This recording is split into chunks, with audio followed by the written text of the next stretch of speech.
Olá! Hoje vamos mergulhar numa ideia que é, ao mesmo tempo, complexa e muito atual. Vamos falar sobre o que acontece quando tentamos ficar ali, no meio, mas um dos lados joga fora das regras. Qual é o verdadeiro perigo desta posição?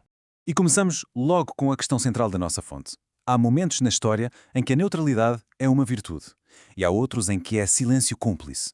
Como se distingue um do outro? É uma pergunta de facto poderosa e é essa distinção que vamos tentar perceber juntos. Ok, então, para começar, vamos direto ao ponto. Vamos analisar esta relação entre ser neutro e ficar em silêncio e o peso que as ideias podem ou não ter. A premissa central da fonte que estamos a analisar é esta: colocar um democrata e um extremista no mesmo patamar, como se fossem apenas duas opiniões igualmente válidas, é um silêncio perigoso. A ideia aqui não é de todo censurar o debate, mas sim reconhecer que nem todas as ideias têm o mesmo peso ou o mesmo valor democrático. E isto leva-nos, claro, à comparação fundamental: democrata versus extremista. Mas, na prática, como é que os conseguimos distinguir? Ora, o que é fascinante aqui é a simplicidade desta distinção. De um lado, o democrata discute políticas. Do outro, o extremista foca-se em identidades. Reparem como a conversa muda completamente de o que é que vamos fazer para quem somos nós. E mais importante ainda, quem é que não é dos nossos. E esta diferença fica ainda mais nítida com exemplos concretos. Um democrata fala de impostos, de serviços públicos, dos compromissos necessários para governar. Já o extremista, bem, o discurso dele foca-se em inimigos, em ameaças e em definir quem é que não pertence.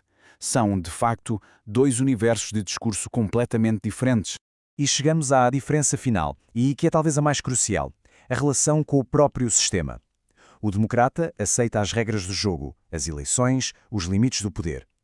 O extremista, por outro lado, está constantemente a testar esses limites e, sempre que pode, a tentar quebrá-los. O objetivo aqui não é jogar o jogo, é virar o tabuleiro. Então, como é que esta agenda extremista é construída? Vamos ver isso na secção 3. As armas do extremismo.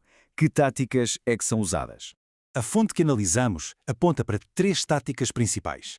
Primeiro, o uso da moral e da religião como ferramentas políticas, transformando valores que deviam unir em autênticas armas de exclusão.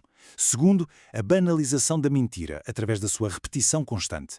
E terceiro, a reescrita da história para que ela sirva a uma narrativa específica. E sobre a mentira? A estratégia é clara, e esta citação resumia na perfeição: repetir até que a dúvida pareça verdade. O objetivo não é convencer com factos, é criar uma névoa de incerteza tão densa, mas tão densa, que a própria realidade se torna relativa. E a reescrita da história é a arma final para moldar a memória coletiva. De repente, ditaduras são rebatizadas como ordem. Regimes autoritários passam a ser vistos como necessários. O passado é glorificado para justificar ações autoritárias, tanto no presente como no futuro. Certo.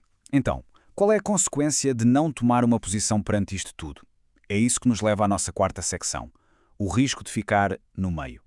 Portanto, o ponto crucial é este: nestes casos específicos, a neutralidade não significa equilíbrio, significa, isso sim, uma ausência de posição.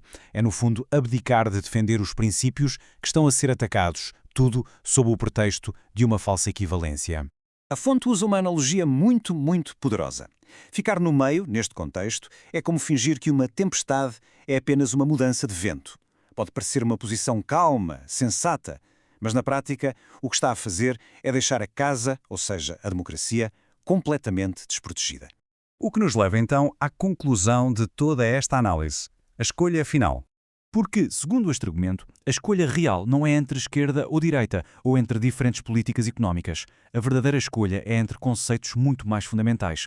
É entre democracia e autoritarismo, entre pluralismo e exclusão, e, finalmente, entre a verdade e a propaganda. E fica aqui um ponto mesmo importante. A democracia não exige que toda a gente pense da mesma maneira. Não precisa de unanimidade.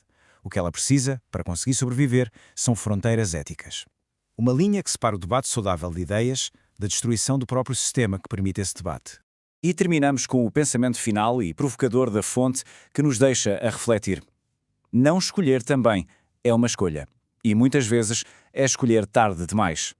É uma ideia que nos desafia, sem dúvida, a pensar sobre o nosso próprio papel quando a democracia é posta à prova.